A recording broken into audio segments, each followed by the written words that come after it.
Bonsoir à tous, c'est un plaisir de vous retrouver. Bienvenue dans le journal. Voici les titres. Nous ferons un gros plan ce soir sur Mohamed Barro, un jeune abobolais de 26 ans qui vit avec un handicap. Mécanicien de formation, Mohamed tient malgré son handicap un garage dans lequel il emploie 4 autres jeunes. Et puis, au Burkina Faso, 4 officiers ont été interpellés et 2 autres sont en fuite. Cela intervient après que le gouvernement ait indiqué qu'une tentative avérée de coup d'État a été déjouée le 26 septembre dernier par les services de renseignement et de sécurité burkinabais. Voilà pour le sommaire, vous suivez le 19h30 et vous faites toujours bien. Commençons cette édition par le portrait de ce soir.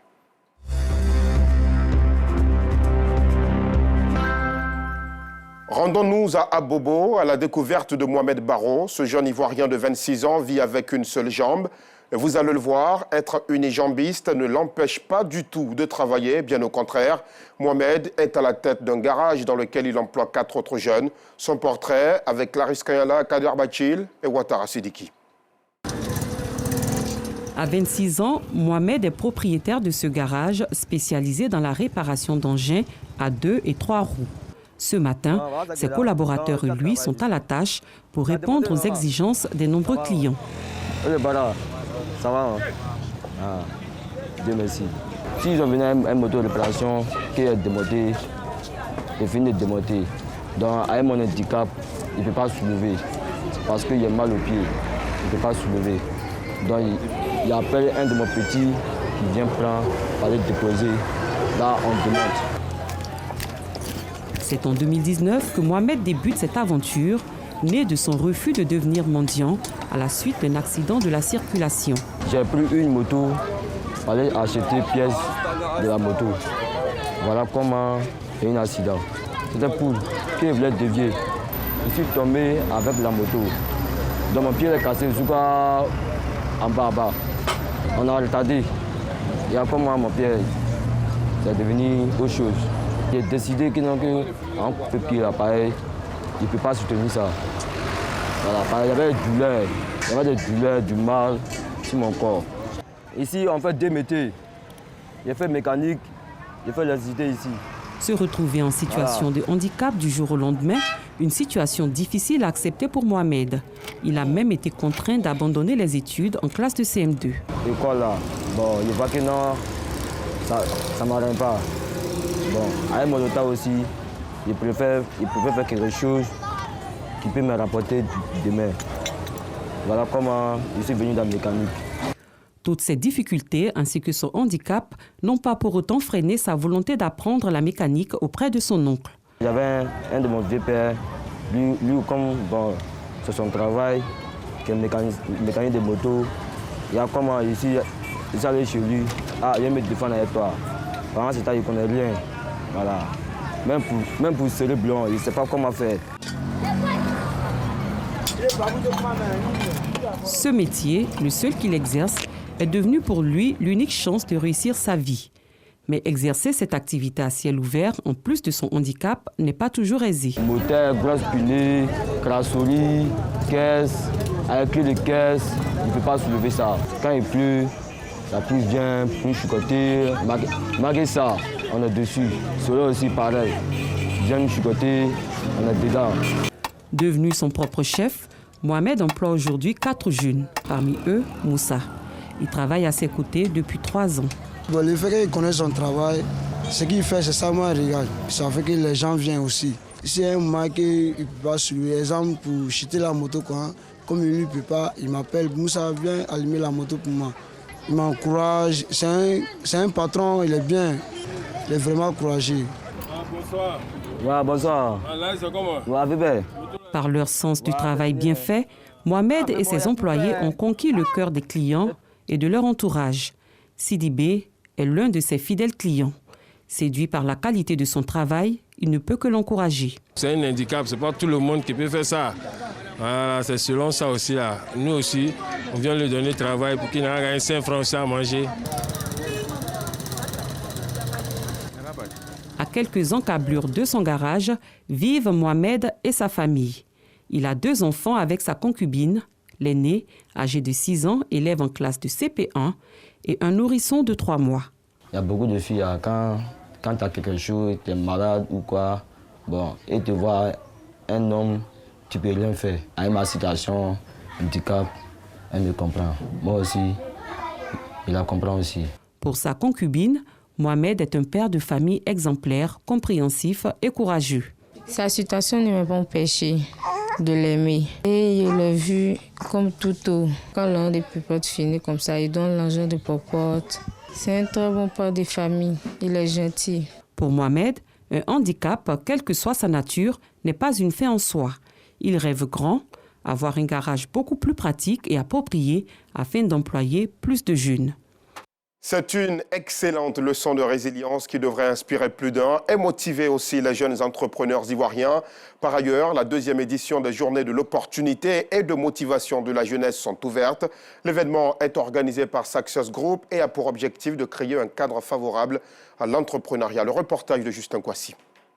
La promotion de l'entrepreneuriat au cœur des Journées de l'opportunité et de motivation de la jeunesse. Cette initiative a pour but de rapprocher les jeunes entrepreneurs de leurs objectifs. Il est important d'encourager les jeunes à réaliser leurs idées et à développer leurs compétences. Parce que l'avenir d'un pays repose sur sa jeunesse. Et cela, nous jeunes l'avons compris, d'où l'initiation des Journées de l'opportunité et de motivation de la jeunesse qui est à sa seconde édition. Les jeunes qui ont effectué le déplacement ici aujourd'hui ont vu de l'intérêt en la chose, d'où leur présence. Donc pour cette première journée, le bilan il est plus que satisfaisant. Nous avons, comme pour l'édition précédente, organisé des panels de présentation où des spécialistes de l'entrepreneuriat qui ont une certaine expérience viendront pour, n'est-ce pas, partager cette expérience-là avec la jeunesse. Nous avons des stands d'entreprises innovantes qui viennent proposer leurs produits. Nous avons des recruteurs qui sont là pour donner la possibilité à ces jeunes-là qui sont à la recherche d'emploi, donc de bénéficier de ce réseau-là pour avoir un emploi. Venus de toutes les contrées du pays, les entrepreneurs ont accordé un intérêt particulier à cette activité. À cette rencontre, j'y participe parce que je veux déjà me faire un grand réseau. Je veux apprendre de l'expérience des autres et, si possible, avoir un financement pour agrandir mon activité. Cette initiative a bénéficié du soutien de plusieurs personnalités du pays. La jeunesse représente une grande partie de la population active. Et donc, il est du devoir du gouvernement de trouver des solutions pour que ces jeunes puissent trouver de l'emploi, pour régler un peu le problème du chômage. C'est une bonne initiative que ces jeunes-là même prennent à bras le corps leurs problèmes, créer ce genre de forum-là, échanger et développer des questions sur leur réalité en termes d'employabilité, d'entreprise, de recherche, de projets. Les Journées de l'opportunité et de motivation de la jeunesse est à sa deuxième édition. Les musulmans de Côte d'Ivoire ont célébré dans la nuit du 26 septembre dernier la naissance du prophète Mohammed. L'occasion était toute aussi belle pour prodiguer de sages conseils aux enfants. Le Maoulid des enfants, vous allez le voir, est une excellente opportunité pour inculquer aux tout-petits les valeurs du prophète Mohammed. Reportage. Permettre aux tout-petits de célébrer le Maoulid dans la quiétude et la sérénité est la mission de Leila Diko. Elle a organisé une rencontre dans la commune de Makori dénommée Maoulid des enfants. J'organise Maoulid avec les enfants pour pouvoir les maintenir à la maison parce que maintenant le dehors est vraiment dangereux. Quand vous sortez, les enfants sont livrés à eux-mêmes. Donc pour éviter tout ça, il faudrait les cadrer dans les bonnes dispositions pour les expliquer d'abord l'importance de cette nuit-là. Je suis content d'avoir mon cadeau. À la fin de la rencontre, les enfants ont reçu des jouets et autres gadgets, un moyen pour l'organisatrice de contribuer à leur épanouissement. Le Maoulid a aussi été célébré dans plusieurs communes d'Abidjan. Partout, les hommes de Dieu ont invité les fidèles musulmans à adopter le noble comportement du messager Mohammed. Ils ont aussi appelé à l'union, au vivre ensemble et à la consolidation de la paix en Côte d'Ivoire. Maïssa Kogay. La communauté musulmane de Bingerville a célébré le Mawloud qui marque la naissance du prophète Mohammed, prophète de l'islam. À cette occasion, l'imam Boiré et les guides religieux de la mosquée Shahabab ont prié et fait des bénédictions pour les fidèles musulmans. Aujourd'hui, c'est un grand jour pour la communauté musulmane de Côte d'Ivoire, en particulier du monde entier. C'est dit que c'est la naissance de notre prophète Mohammed sallallahu alayhi wa sallam qui tombe aussi dans une nouvelle année pour nous. Après la mosquée Shahabab, rendez-vous au grand parking de Bingerville. Connu pour ses grands rendez-vous spirituels, ce lieu a reçu les fidèles musulmans venus de plusieurs quartiers de la commune de Bingerville pour célébrer le Mawloud. Pour le cheikh Haj Shai Ahmed Sissé, c'est une nuit qui demande de faire des sacrifices. Nous commémorons la nuit du Mawloud pour remercier Allah subhanahu wa ta'ala qui nous a donné un prophète comme le prophète Mohammed sallallahu alayhi wa sallam. De Bingerville, cap sur Adjamé dans la mosquée Sonta Mustafa, calife général de la Tidjani en Côte d'Ivoire et imam principal. Dans sa prédication, un tour d'horizon a été fait sur la vie du prophète Mohammed, qui incarne le guide et le modèle à imiter, avant d'exhorter les fidèles musulmans à s'imprégner de la vie du prophète de l'islam. Quand le prophète est venu sallallahu alayhi wa sallam, il a changé la façon de penser, parce que les gens n'avaient pas la bonne manière de penser. L'importance du Mawlid, c'est pour montrer la place du prophète dans la société. Toujours dans la commune d'Adjamé, le maire Farikou Soumaoro exhorte la communauté de la mosquée CRS à cultiver la paix. Nous travaillons d'arrache-pied pour la cohésion, la fraternité, l'unité entre les filles et les filles. Dans la commune d'Abobo, derrière Rail, la communauté musulmane s'est dirigée sur le terrain de ce quartier pour s'abreuver à la source du prophète Mohammed afin de recevoir des bénédictions. Présent à cet anniversaire du prophète, le parrain Koné Pargasoro n'a pas voulu manquer les enseignements des guides religieux et de l'imam Koné, signe de la consolidation d'une foi réelle. Vers 2h du matin, nous nous dirigeons vers la communauté Nouriakine du Banco 1. Ici, le cheikh Mahmoud Sanogo, dit Soufi, met l'accent sur le pardon et l'amour à l'occasion de cette commémoration. Cette nuit est placée sous le signe, n'est-ce pas, de l'éducation. Nos enfants sont en train de s'en donner, n'est-ce pas, à des choses qui ne sont pas islamiques. Et donc pour cela, nous les avons interpellés à prendre comme modèle le prophète Mohammed sallallahu alayhi wa sallam. Au carrefour de la gendarmerie d'Abobo, le cheikh Moufti Sogodogo, président du Conseil supérieur des Madjilistes, a demandé aux fidèles de vivre ensemble. Cette célébration a en outre donné lieu à des prières et à des bénédictions pour la Côte d'Ivoire et ses dirigeants. Voyons à présent la célébration du Maoulid dans la commune de Yopougon, Koumassi. Le message des guides religieux dans cette commune reste le même. Un message axé sur le noble comportement, mais aussi une invitation à la paix. Reportage. Les fidèles musulmans de la commune de Koumassi sont sortis nombreux pour commémorer la naissance du prophète de l'islam, le prophète Mohammed. Dans les différents quartiers de la commune, les hommes de Dieu ont invité les fidèles à être des partisans de paix et de la non-violence. C'est une joie pour nous parce que le Mawlud, nous devons la vivifier, cette cérémonie, parce que Allah a envoyé le prophète Mohammed sallallahu alayhi wa sallam pour nous faire sortir des ténèbres de la mécréance à la lumière de l'islam. La jeunesse, il faut qu'ils puissent prendre la conscience. Nos enfants, nos petits frères, ils touchent des choses qui n'est pas permis à l'islam. Pardonnez, éloignez-vous de ça. Le prophète n'a pas dit ça. Parce qu'une fois que tu touches ces choses-là, ça change ta mentalité.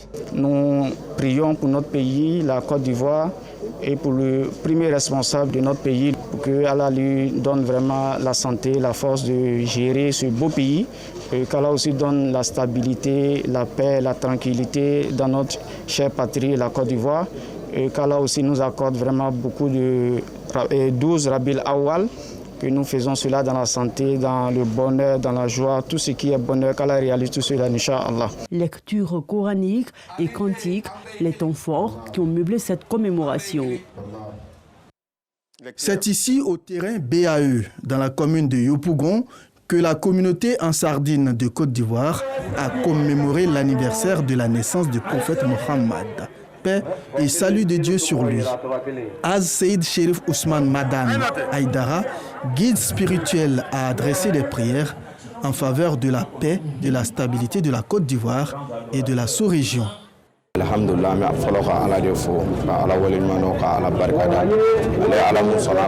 sommes à notre première édition du Maoulid en Côte d'Ivoire. La mobilisation des fidèles est remarquable. Le prophète Mohammed, paix et salut de Dieu sur lui, nous recommande la paix, la cohésion sociale et le vivre ensemble. Ce rendez-vous a été l'occasion pour nous d'invoquer Allah pour la stabilité politique et sociale, aussi bien en Côte d'Ivoire que dans les pays de la sous-région ouest africaine.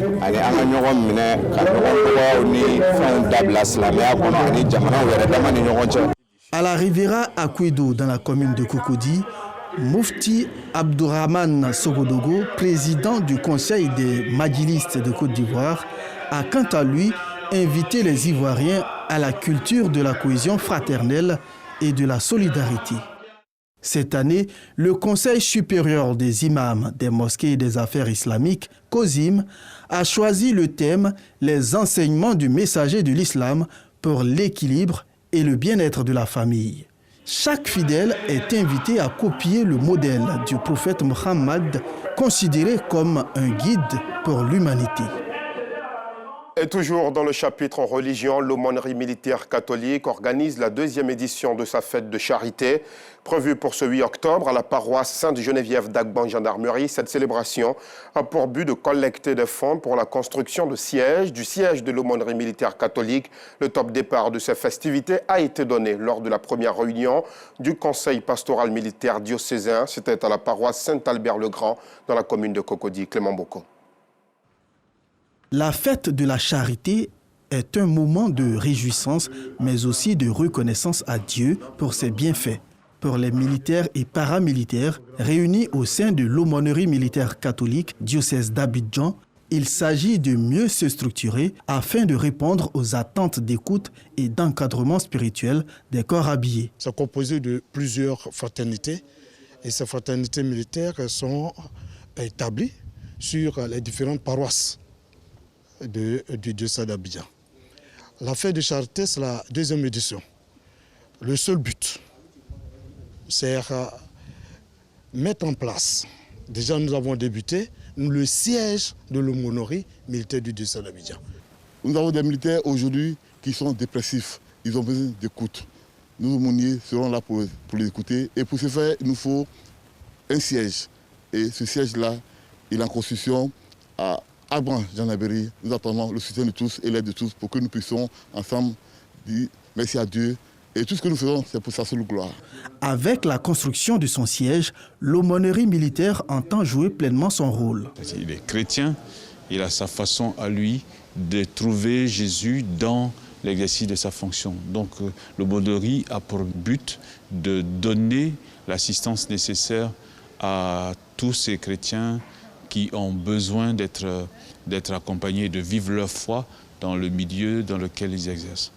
En Côte d'Ivoire, il existe 4 aumôneries militaires. L'aumônerie militaire musulmane, l'aumônerie militaire protestante et évangélique, l'aumônerie militaire des religions révélées d'Afrique et l'aumônerie militaire catholique. Dans l'actualité internationale, au Burkina Faso, 4 officiers ont été interpellés et 2 autres sont en fuite. Cela intervient après que le gouvernement ait indiqué qu'une tentative avérée de coup d'État a été déjouée le 26 septembre 2023 par les services de renseignement et de sécurité burkinabais. Le parquet militaire, sur la base de dénonciations dignes de foi, faisant état d'un complot contre la sûreté de l'État en cours et mettant en cause des officiers, a immédiatement ouvert une enquête circonstanciée pour élucider les faits dénoncés, a annoncé le magistrat militaire Ahmed Ferdinand Sountoura dans un communiqué. Amin Maalouf, nous l'avons appris il y a quelques instants, a été élu secrétaire perpétuel de l'Académie française. Aujourd'hui, celui qui succède à Hélène Carrère d'Ancos, morte le 5 août, a pour mission de promouvoir la langue française. Avec ce poste, Amin Maalouf devient le 24e personnage de l'État français, apprécié de tous ou presque dans l'institution du Quai Conti, adoubé aussi par la Sarine Carrère d'Ancos. L'écrivain était le seul en lice jusqu'à ce que son ami Jean-Christophe Ruffin déclare aussi sa candidature le lundi 25 septembre dernier. Il restait cependant le grand favori du scrutin qu'il a remporté, tenez-vous bien, par 24 voix contre 8. Et pour finir, la dernière offensive victorieuse de l'Azerbaïdjan dans la République séparatiste autoproclamé du Nagorno-Karabakh semble avoir porté ses fruits. Plus de 30 ans après sa création, ce territoire vient d'annoncer sa dissolution. Le dirigeant de l'enclave, Samvel Chakramanian, a annoncé par décret la dissolution de toutes les institutions gouvernementales au 1er janvier 2024 et qu'en conséquence, la République du Nagorno-Karabakh cessait son existence. Cette région à majorité arménienne qui avait fait sécession de l'Azerbaïdjan à la désintégration de l'URSS s'est opposée pendant plus de 3 décennies à l'Azerbaïdjan, notamment lors de 2 guerres entre 1988 et 1994 et à l'automne 2020. C'est sur cette dernière information que nous arrivons au terme de ce journal. Merci aux équipes techniques de rédaction. Merci à vous aussi de nous avoir suivis. Excellente soirée sur RTI2. Guy Michel Ablé sera là à la même heure demain. Bonsoir.